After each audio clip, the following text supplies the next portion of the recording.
কোন জিনিস মানুষকে বেশি জান্নাতে ঢুকাবে? বিষ্ণুই বললেন তাকওয়াল্লাহ ওয়া হুসনুল খুলুক।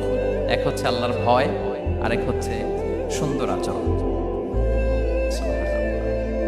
তাহলে এই হাদিস থেকে বুঝলাম যারা বেশি নামাজ পড়বে তারা বেশি জান্নাতে ঢুকবে নাকি? নামাজ পড়তে পড়তে যারা কপাল কালো করে ফেলছে এরা ঢুকবে না? যারা হজ করতে করতে বড় হাজী সাহেব হয়েছে, জিকির করতে করতে হাতে 3-4টা তাসবিহ রেখেছে, তাদের কথা বলা হয়েছে।